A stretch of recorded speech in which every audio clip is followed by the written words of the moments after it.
Ciao a tutti e benvenuti a Hablemos de Calcio. Oggi provo a fare il pronostico di Lazio-Napoli in programma alle ore 18 allo Stadio Olimpico di Roma.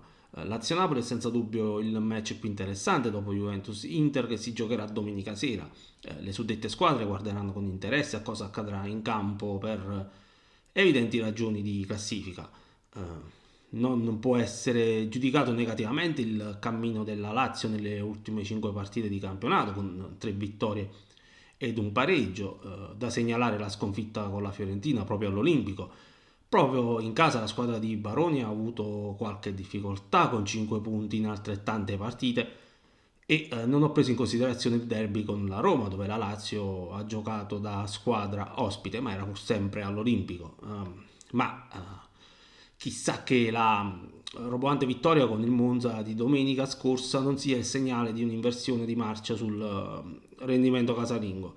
La Lazio può schierare la formazione tipo, ma segnalo gli infortuni di Vesino, Patrick e Isai.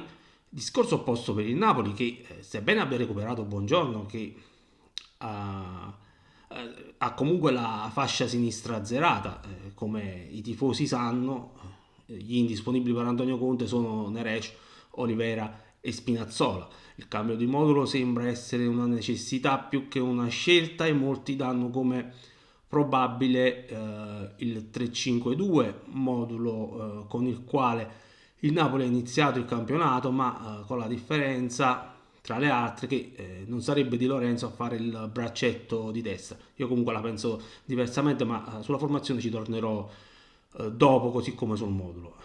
Come arriva il Napoli alla partita con la Lazio? Evidentemente ci arriva incerottato, in piena emergenza e dopo due pareggi che hanno rappresentato una brusca frenata per i partenopei che ad oggi conservano comunque un punto di vantaggio sull'Inter che vale la pena ricordarlo. All'Olimpico ha travolto la Lazio per 6-0, anche se rammento un buon primo tempo dei padroni di casa. Ma torniamo al presente e prima di sbilanciarmi sul pronostico di Lazio-Napoli, ipotizziamo le formazioni anticipando che io non penso che il Napoli torni al 3-5-2. Sono più propenso ad un 4-3-3 o a un 4-2-3-1. Cominciamo con la formazione della Lazio che dovrebbe essere la seguente.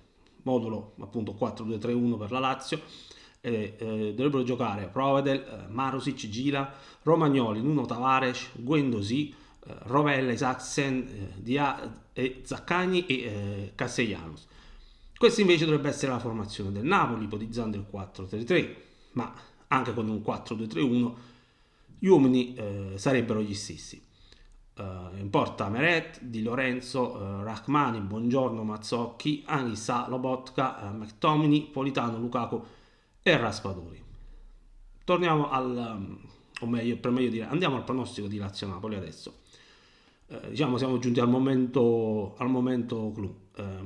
È una partita che per il Napoli presenta un coefficiente di difficoltà piuttosto alto, ma questo non significa che la squadra di Conte parta battuta, anzi, personalmente mi aspetto una reazione di orgoglio, no? Che sia mancata nei precedenti due pareggi, questo va detto. Un dato importante che vale la pena sottolineare che in termini di punti il Napoli ha fatto un cammino quasi identico sia in casa che in trasferta, parliamo di 28 in casa e 27 punti fuori. La Lazio, l'abbiamo detto, negli ultimi impegni casalinghi non ha brillato, ma ha comunque fatto 7 vittorie, 3 pareggi e 2 sconfitte. Le 2 sconfitte sono state con Inter e Roma che ci stanno. Fuori casa il Napoli ha perso una sola volta, ricorderete tutti la partita di Verona, ma quella era una squadra in costruzione, priva di elementi fondamentali. Io per questa partita consiglio di giocare gol. Eh, Meret è stato battuto nelle ultime 4 partite e anche se conta poco, aggiungo che la Lazio ha vinto al Maradona e consiglio anche l'over. Ma chi vincerà? La Lazio parte favorita più per il fatto di giocare in casa, per le assenze del Napoli. Nonostante ciò, per me la partita la vincerà il Napoli, dunque consiglio il 2. Poi Se dovessi azzardare un risultato esatto, direi 2-1 per il Napoli. Questo è il mio pronostico di Lazio-Napoli. Un saluto, vi rinnovo l'invito a iscrivervi al canale e ci vediamo la prossima volta.